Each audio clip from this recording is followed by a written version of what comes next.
Friends, welcome to fantastic, fabulous, marvelous Mohit Institute YouTube channel. Now enjoy maths with superb and fantastic and fabulous and kindly acted Mohit sir. This channel is always with you in every situation, whether it is exam day or any other day. So it's your duty to like, share and subscribe every video. To more and more subscribe to get fantastic content for benefits of needed students. This channel is beneficial for every student weather ही और she is middle average और intelligent type. तो बेटा हम एक बार नई video के साथ फिर आपके सामने हाजिर हो गए हैं। प्रोबेबिलिटी के इससे पहले हमने 5 लेक्चर डाल दिया और ये 6 नंबर 5 लेक्चर हमने डाल दिया और ये 6 नंबर लेक्चर है। ये आपको सीधा समझ नहीं आएगा, इसके लिए आपको 5 लेक्चर देखने पड़ेंगे। और बच्चा आपका जीवन का सफ़र उम्मीद करता हूँ अच्छा चल रहा होगा। बेटा किसी प्रकार की एंजाइटी नहीं लेनी है, किसी प्रकार की टेंशन नहीं लेनी है। जब मोहित सर आपके साथ है तो किसी प्रकार की कोई फिक्र नहीं है। When Mohit sir is here then there is no fear. So आप इस चैनल को ज़्यादा से ज़्यादा सब्सक्राइब करें। इस चैनल इससे पहले मैंने एक और वीडियो डाली थी, वो प्रीवियस लेक्चर आप 55 नंबर देख सकते हैं। बेटा मैंने पहले भी आपको कहा है कि इस लेक्चर को बनाने में बहुत मेहनत लगती है। सो आप ज़्यादा से ज़्यादा सब्सक्राइब करें। जो बच्चे साथ दे रहे हैं उनका बहुत धन्यवाद, और जो नहीं साथ दे रहे बेटा ज़रूर साथ दो।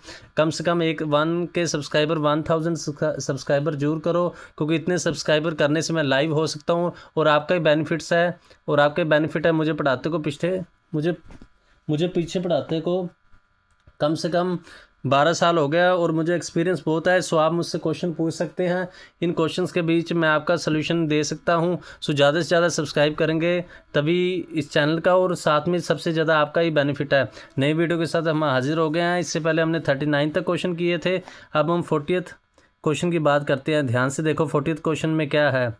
40 क्वेश्चन ध्यान से देखें। इस चैनल अब जो मैं वीडियो बना रहा हूँ इससे ज़्यादा से ज़्यादा लाइक करना। पीछे देखो सिर्फ 40 व्यूज़ आए हैं और 13 लाइक्स आए हैं। बेटा अगर आप व्यू करते हैं तो लाइक तो ज़रूर किया करें ना, इससे हमें एक मोटिवेशन मिलता है। हम फालतू के कंटेंट को तो लाइक कर देते हैं और ये जो अच्छा कंटेंट है और उसकी तरफ ध्यान नहीं देते हैं। चलो 40th क्वेश्चन पर आते हैं। इसमें क्या है, कहते हैं कि 2 dice are thrown if it is known that sum on the numbers on dice was less than 6 then probability of getting a sum is 3। जब ऐसा क्वेश्चन आ जाए, मैंने पहले भी बताया ये कैसे होता है, कंडीशनल प्रोबेबिलिटी से। इसमें हम 2 इवेंट मान लेते हैं। चलो इसके सोल्यूशन पर आते हैं। ज़रूरी नहीं आपने बुक के हिसाब से सोल्यूशन करना है, आप कुछ और वे से भी कर सकते हैं। आ जाओ, ये रहा 40th नंबर।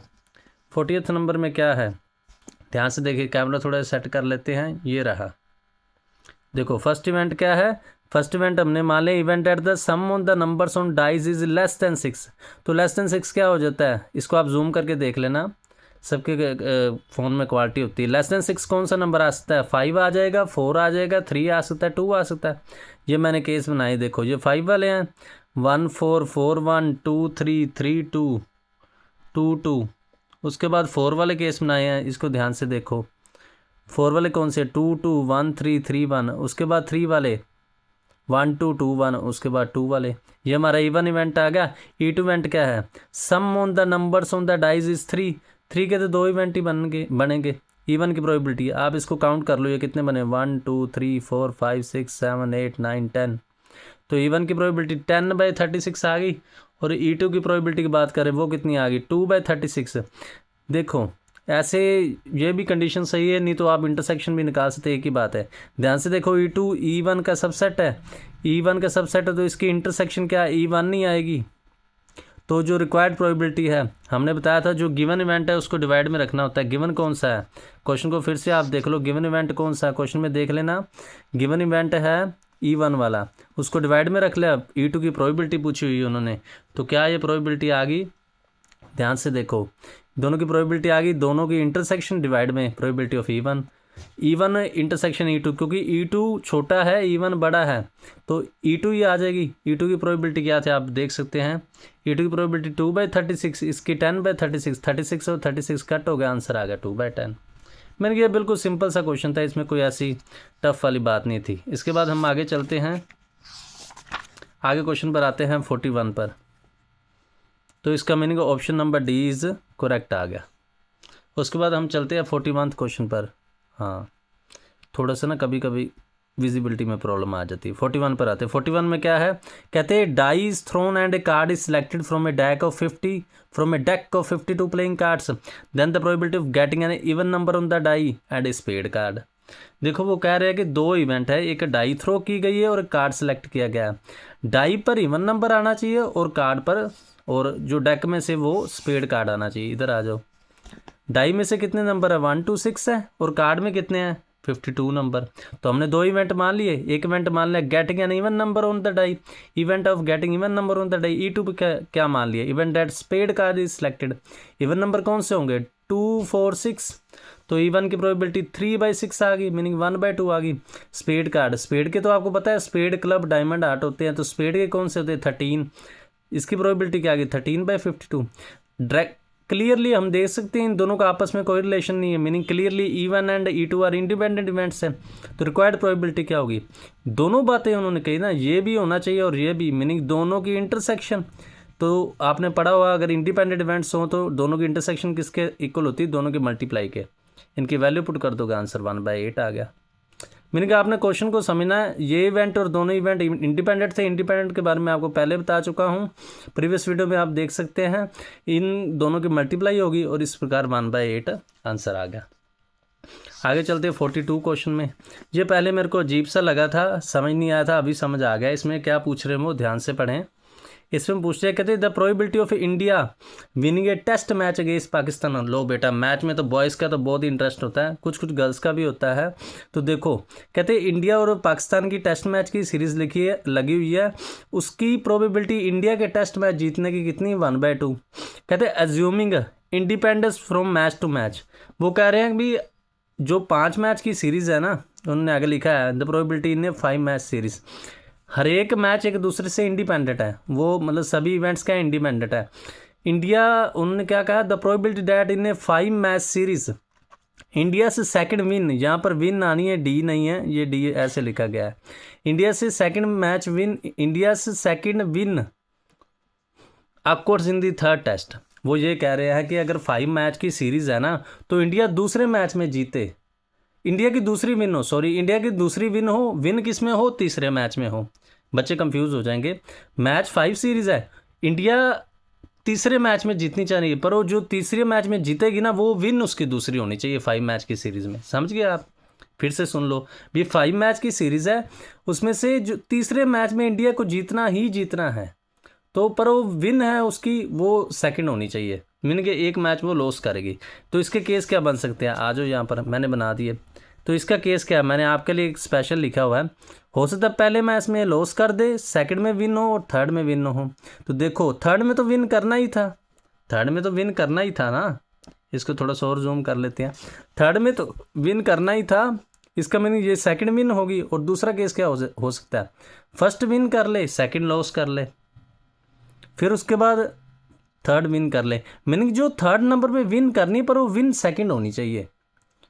थर्ड नंबर पर विन हो, यहाँ पर भी विन नंबर सेकंड और यहाँ पर भी विन नंबर सेकंड। तो इसका क्या केस हो गया, पहले ई का कंप्लीमेंट, हमने 2 इवेंट मान लिए। लेट ई इवेंट मान लिया, India win match against Pakistan, तो विन की प्रोबेबिलिटी फेवर में 1 है, टोटल में 2 है। ई कंप्लीमेंट में आपको पता है 1 में से माइनस करना होता है, तो विन की भी 1/2 है और लॉस के भी 1/2 है, 1/2 है। आपको हमने पहले भी बताया हुआ है, चाहे ई डैश लिख दो चाहे ई कंप्लीमेंट लिख लो, मीनिंग सेम ही होता है। तो यहाँ लॉस की प्रोबेबिलिटी ई कंप्लीमेंट, फिर विन की प्रोबेबिलिटी ई, फिर विन की प्रोबेबिलिटी ई, और क्या हो सकता है, और meaning union, union meaning plus win की प्रोबेबिलिटी, फिर लॉस की प्रोबेबिलिटी, उसके बाद फिर विन की प्रोबेबिलिटी। बस इसमें वैल्यू पुट की हुई है। ये ध्यान से देखो सेम ही बनते हैं, इसलिए उन्होंने दोनों को क्या लिखा हुआ है, 2 टाइम। आप सीधी वैल्यू भी पुट कर सकते हैं, यहाँ से आपका आंसर आ गया। मीनिंग मेन आपने ये केस समझना था। वो क्या कह रहे हैं, वो कह रहे हैं कि जो थर्ड मैच में है, विन थर्ड मैच में ही होनी चाहिए, पर वो विन इंडिया की सेकंड नंबर होनी चाहिए। विन है जो थर्ड मैच में ही हो, पर वो सेकंड नंबर विन होनी चाहिए। ये केस वो कह रहे हैं। थोड़ा सा कैमरा हिल गया, कोई बात नहीं, इसको फिर से सेट कर लेते हैं। ये लो, विन सेकंड मैच में ही होनी चाहिए, विन सेकंड होनी चाहिए थर्ड मैच में, ये रही विन। उसके बाद क्या हो सकता है, जो ये विन, मीनिंग लॉस या तो फर्स्ट टाइम पर आएगा या सेकंड टाइम में, थर्ड में लॉस नहीं आएगा। अगर थर्ड में लॉस आता है तो थर्ड तो उन्होंने विन कही है, वो कंडीशन के अनुसार गलत हो जाएगा। ठीक है, फिर से आप देख लेना, मैंने समझा दिया अपनी तरफ से।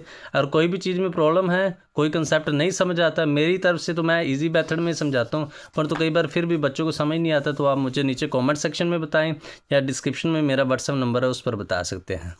आगे चलते हैं 43rd क्वेश्चन पर। 43rd में आए, उसमें क्या है, A and B are two events such that probability A union B का whole complement is equal to 1/6, प्रोबेबिलिटी A intersection B is equal to 1/4, probability A complement is equal to 1/4, then A and B are independent but not equally likely, independent and equally likely, mutually exclusive and independent, equally likely but not independent। पता हो बेटा क्या कह रहे हैं, ध्यान से समझो वो क्या कह रहे हैं। वो ये कह रहे हैं कि ये आपको इक्वेशन हमने सोल्व करने को दी है, इसको सोल्व कीजिए। इसमें क्या है, ए यूनियन बी का आप चाहे बार कह लो चाहे कंप्लीमेंट कह लो, एक ही बात होती है, कैमरे की प्रॉब्लम आ जाती है यार। सही काम करो ना तो कोई ना कोई प्रॉब्लम आ ही जाती है। क्या संसार का रूल है, जो गलत काम करते हैं वो जल्दी कामयाब हो जाते हैं, हम सही की तरफ हमारे बीच में अड़चनें आ जाती हैं। चलो कोई बात नहीं, आगे चलते हैं। देखो क्वेश्चन क्या है, क्वेश्चन है प्रोबेबिलिटी ए यूनियन बी का कॉम्प्लीमेंट, ये रहा, चाहे कॉम्प्लीमेंट कह लो चाहे हम इसको बार कह देते हैं, अभी पहले भी बताया था। तो प्रोबेबिलिटी ए यूनियन का बार किसके इक्वल गिवन है, 1/6। आपको पहले बताया भी बार कैसे सोल्व करते हैं, 1 minus probability of A union B. Okay, ये 1/6 इधर माइनस कर दे, इसको आप इधर ले आए, तो प्रोबेबिलिटी ए यूनियन बी का आंसर आ गया। ए यूनियन बी की एडिशन थ्योरम मैंने पहले भी आपको बताई थी। फर्स्ट की प्रोबेबिलिटी वेन डायग्राम से आप देख सकते हैं, प्लस सेकंड की प्रोबेबिलिटी माइनस दोनों की इंटरसेक्शन। तो हमारे पास क्या है, ए का भी आंसर है, इंटरसेक्शन का भी आंसर है, बी का आंसर नहीं है। आप स्टेटमेंट में फिर से देख सकते हैं, ए बार का आंसर था हमारे पास, ए बार से ए का आंसर निकाल सकते हो 3/4। इंटरसेक्शन का भी आंसर है, वो यहाँ पर हमने पुट कर दिया, ठीक है। यहाँ से बी का आंसर आ गया। और अब उन्होंने पूछा क्या, फिर से क्वेश्चन पर आते हैं। उन्होंने इंडिपेंडेंट वर्ड आ रहा है ना सभी में, तो हम ऐसे करते हैं भाई, इंडिपेंडेंट चेक कर लेते हैं। आ जाओ इंडिपेंडेंट पर, थोड़ा सा फिर इसको जूम कर देते हैं, आ जाते हैं। अगर फिर जूम करें तो कैसे पता चलता है, ऐसे करना पड़ेगा बेटा, समझ नहीं आ रहा, थोड़ा सा ऐसे कर लेते हैं।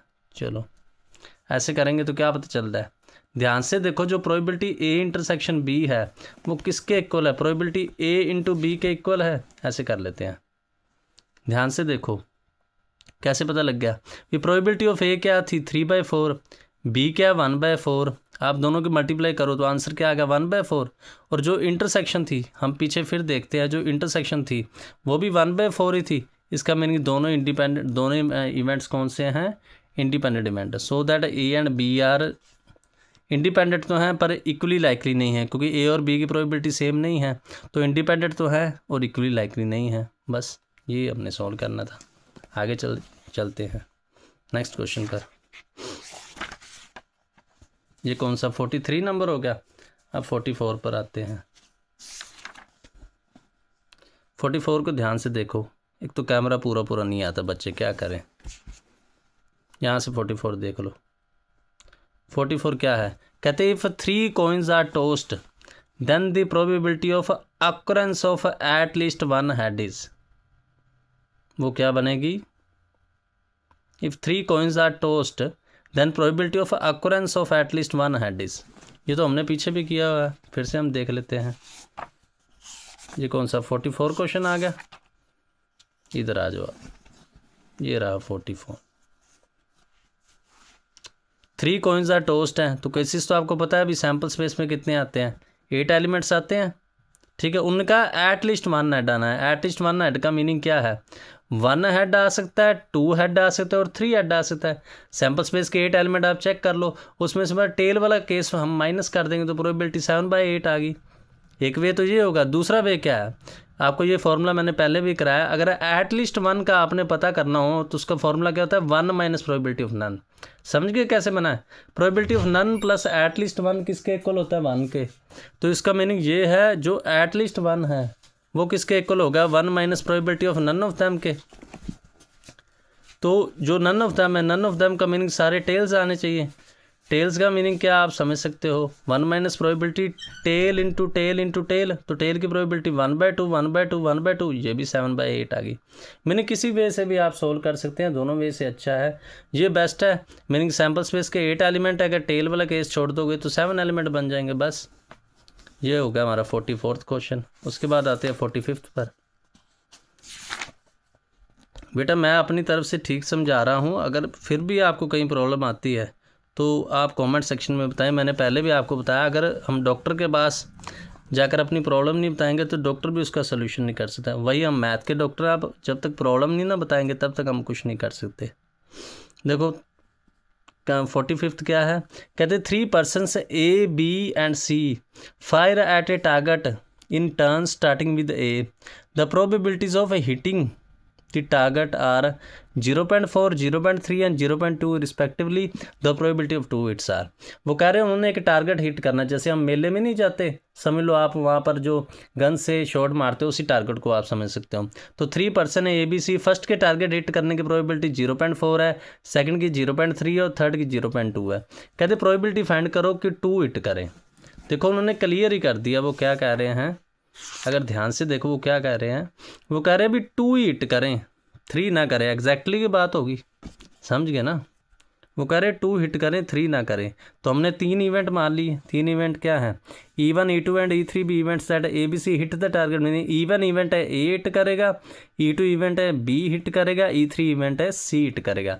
तो E1 के हिट करने की प्रोबेबिलिटी क्या होगी 0.4, E2 के हिट करने की प्रोबेबिलिटी क्या होगी 0.3 और E3 के प्रोबेबिलिटी की हिट करने की प्रोबेबिलिटी क्या होगी 0.2।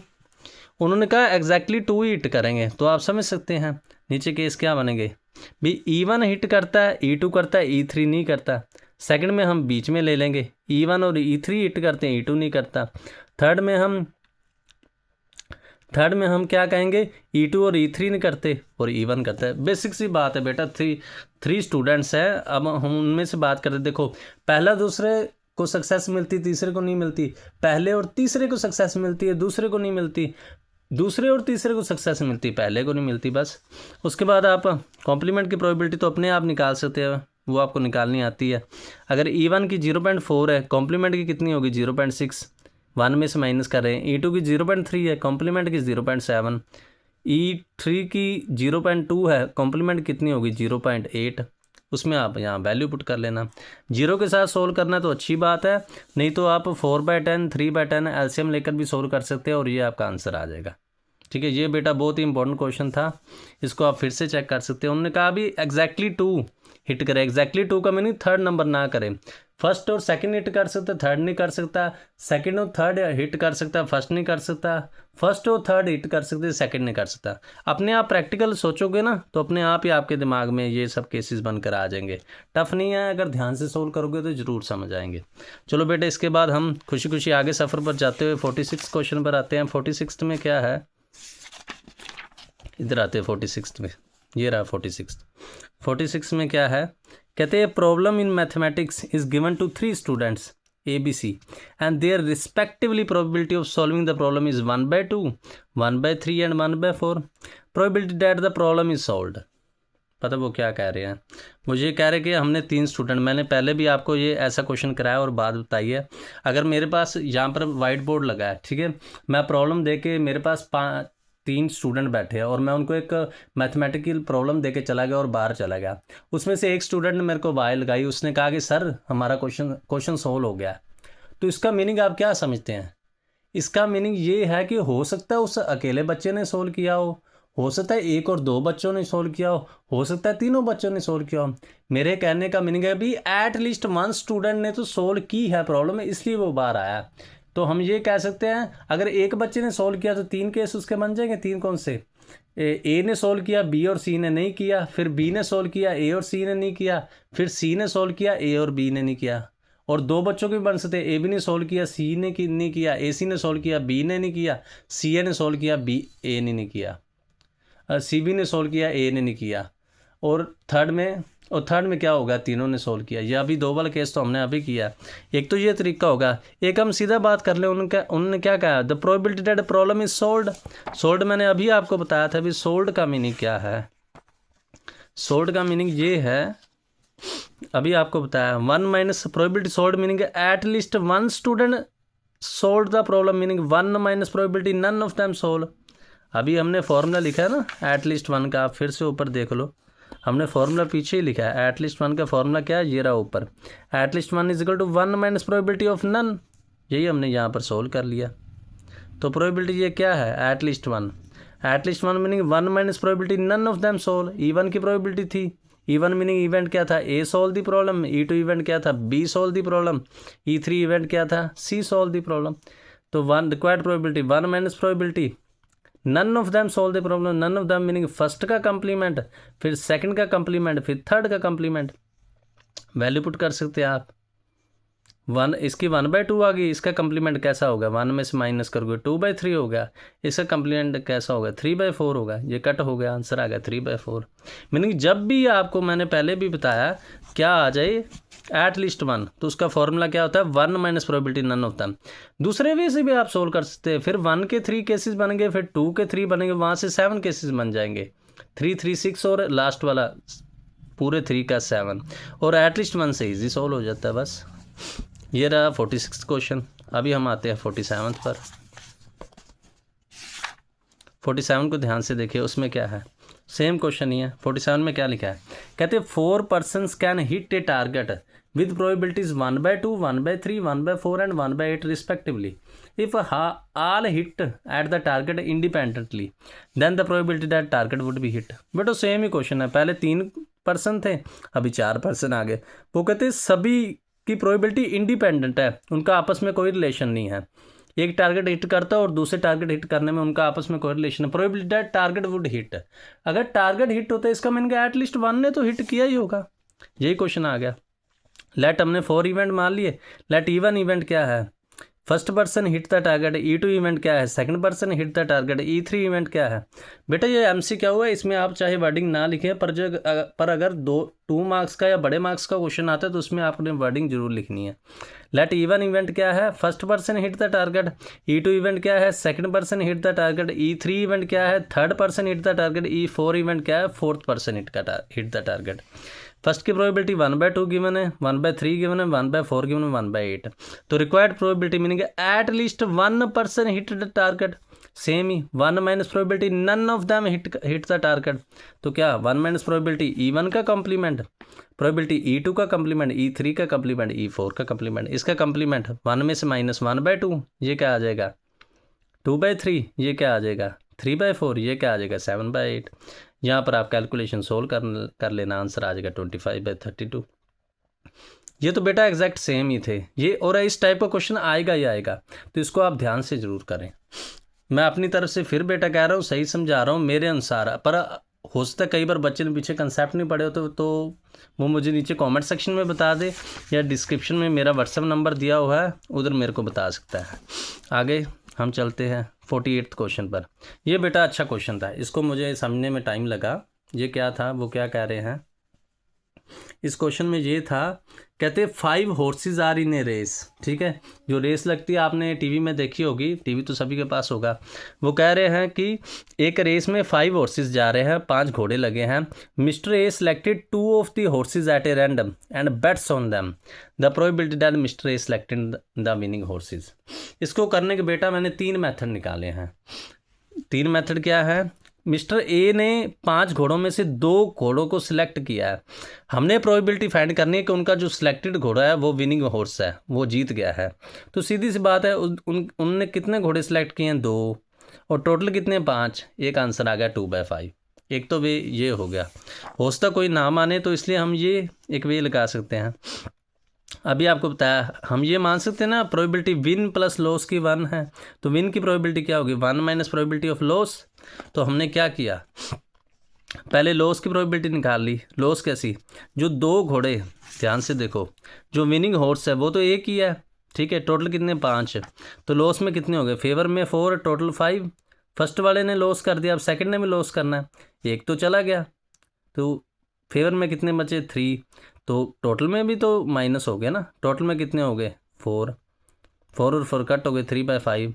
तो रिक्वायर्ड प्रोबेबिलिटी क्या आ गई 1 माइनस 3/5। एक तो भी ये था, और ये वे मेरे को इससे बेस्ट लगा।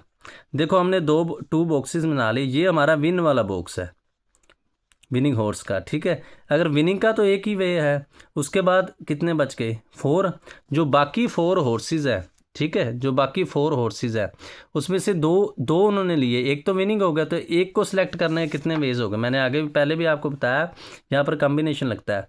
4 में से एक सिलेक्ट करना है, नीचे 5 में से 2 सिलेक्ट करने हैं। 4 में से एक सिलेक्ट करना है, नीचे 5 में से 2 सिलेक्ट करने हैं।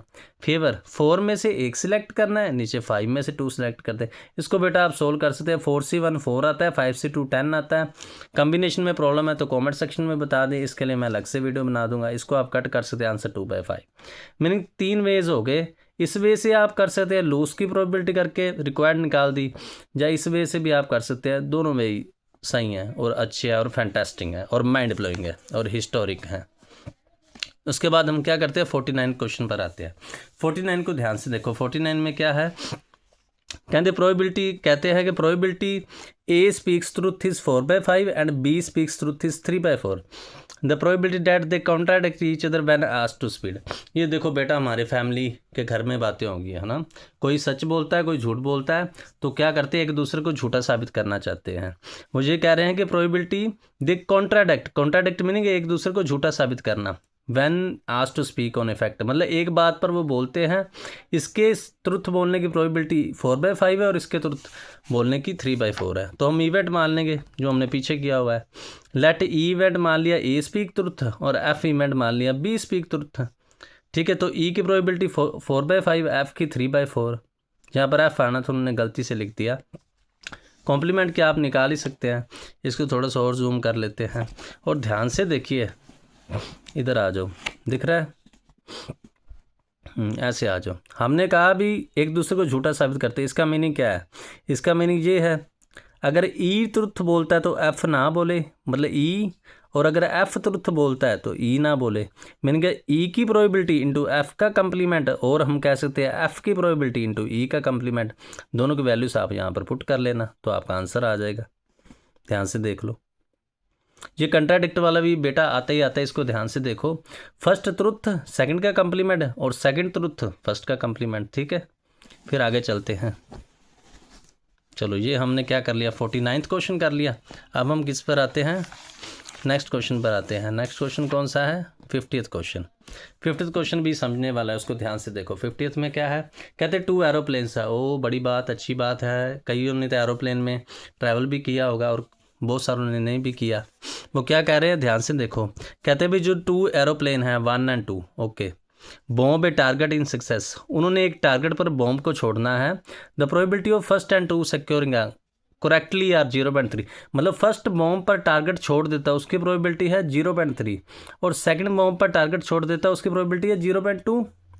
कहते हैं एक और कंडीशन दी है, ध्यान से सुनो। This second plane will bomb only if the first miss the target.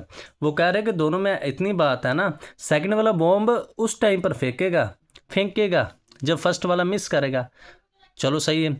तो probability that the target is hit by the second plane, clear उन्होंने कर दिया। अगर ध्यान से आप देखें, वो ये कह रहे हैं कि हमने प्रोबेबिलिटी फाइंड करनी है सेकंड प्लेन टारगेट को हिट करे। इसका मीनिंग फर्स्ट ने मिस किया, उन्होंने पहले कंडीशन दी द सेकंड प्लेन, तभी बॉम्ब फेंकता है जब भी फर्स्ट मिस करता है। ये तो इजी सा क्वेश्चन है। तो क्या उन्होंने किया, आप ध्यान से देख सकते हैं। थोड़ा सा इसको फिर जूम कर लेते हैं। Let E and F events मान लिए हमने। ई इवेंट क्या है, plane 1 put the target. F event क्या है, plane 2 put the target. E की प्रोबेबिलिटी क्या दी है 0.3, और फिर यहाँ पर फिर बेटा ये मिस्टेक कर गए, यहाँ पर ई नहीं है, यहाँ पर एफ है। चलो आप कर लेना, साथ में नोट्स भी ज़रूर बनाते रहो। ज़रूरी नहीं, मैंने कुछ एक्स्ट्रा थिंग्स भी बताई हैं, वो आप नोट्स में लिख सकते हो। एफ़ की प्रोबेबिलिटी 0.2, तो रिक्वायर्ड प्रोबेबिलिटी क्या होगी, रिक्वायर्ड प्रोबेबिलिटी ये होगी कि ई ने पहले नहीं, ई का कंप्लीमेंट आ गया, उसके बाद एफ़ ने फेंक दिया। उनने कहा ना अभी सेकंड बॉम्ब, हम फिर से स्टेटमेंट पढ़ लेते हैं, कभी कभी जोश में स्टेटमेंट भूल जाती है। उन्होंने यही कहा the probability that the target hit by second plane. Second plane का मीनिंग यही है, मीनिंग फर्स्ट ने हिट नहीं किया, सेकंड ने हिट किया है। फर्स्ट ने हिट नहीं किया, सेकंड ने हिट किया, तो ई के कंप्लीमेंट की प्रोबेबिलिटी 0.7, कंप्लीमेंट आप फिर से निकाल सकते हैं। अगर 0.3 प्रोबेबिलिटी तो कॉम्प्लीमेंट क्या हुई, 1 में से माइनस एफ की आप पुट कर लेना, बस ये तो सिंपल सा क्वेश्चन था। एक ही क्वेश्चन इन्होंने बायस थ्योरम का दिया है, वो भी कर लेते हैं।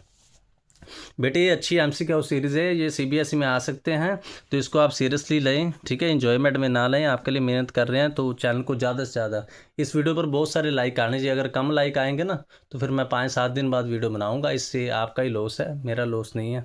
तो ज़्यादा लाइक करो और इस चैनल को ज़्यादा से ज़्यादा सब्सक्राइब करो, ठीक है, मेरी मेहनत लगती है, एनर्जी लगती है। चलो आगे चलते हैं।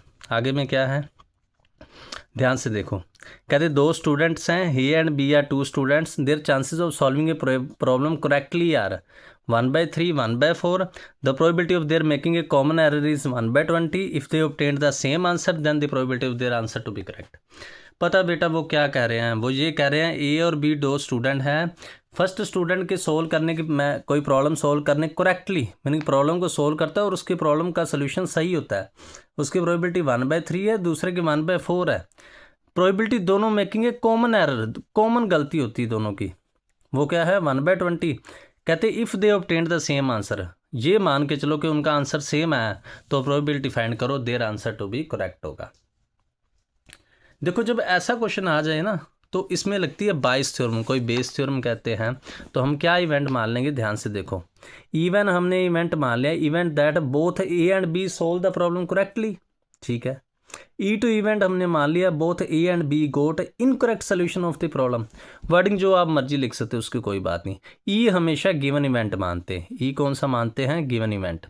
इवेंट क्या है, दे गोट द सेम आंसर। तो दोनों ने प्रॉब्लम करेक्टली सोल्व की, मतलब फर्स्ट की करेक्ट सोल्व करने का कितनी प्रोबेबिलिटी दी थी, आप ध्यान से पढ़ सकते हो। फर्स्ट की प्रोबेबिलिटी 1/3 दी है और सेकंड की 1/4 दी है, ओके। फर्स्ट की प्रोबेबिलिटी होगी 1/3, सेकंड की होगी 1/4, तो प्रोबेबिलिटी क्या आ गई 1/12।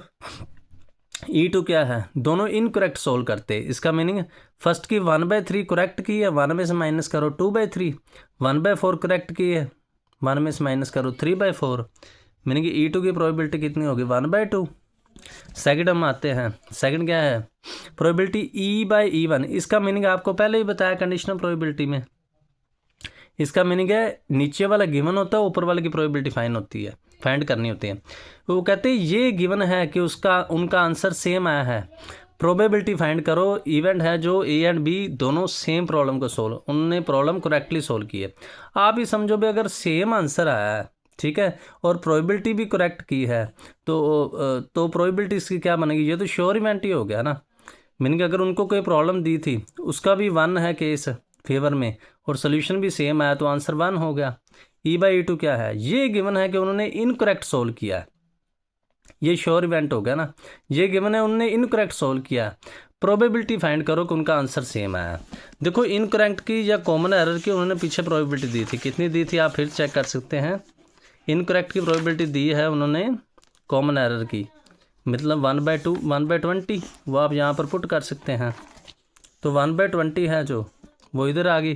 तो रिक्वायर्ड प्रोबेबिलिटी उन्होंने क्या कही है, इसको फिर से आप क्वेश्चन को पढ़ लो। रिक्वायर्ड प्रोबेबिलिटी कही है if they obtained the same answer then the probability of their answer to be correct. Meaning जिसकी प्रोबेबिलिटी पूछी है उसको हमने ऊपर रखना है। इसका मीनिंग हम ये कह सकते हैं प्रोबेबिलिटी किसकी पूछी है, उनका आंसर करेक्ट हो, E1 की, उसको ऊपर रख लिया और जो गिवन है उसको नीचे।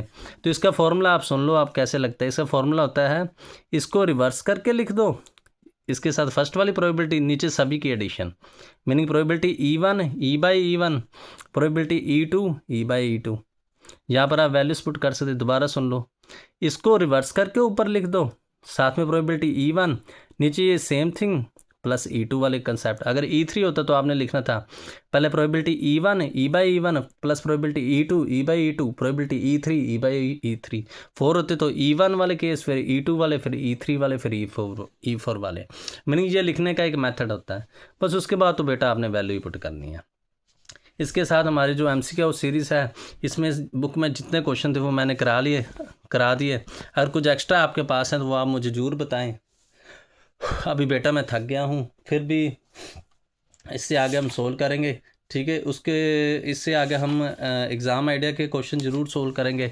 तो इस वीडियो को ज़्यादा से ज़्यादा लाइक करें, शेयर करें एंड सब्सक्राइब करें और इस चैनल के ज़्यादा से ज़्यादा सब्सक्राइबर बढ़ाएं। मैं फिर आपको कह रहा हूं, अगर आप इस वीडियो पर कम लाइक आते हैं, जो सब्सक्राइबर नहीं बढ़ते हैं, तो मैं ज़्यादा दिन लेट भी वीडियो बना सकता हूँ। देखो, आपका ही बेनिफिट है। इस चैनल का ज़रूर ख्याल रखें। धन्यवाद।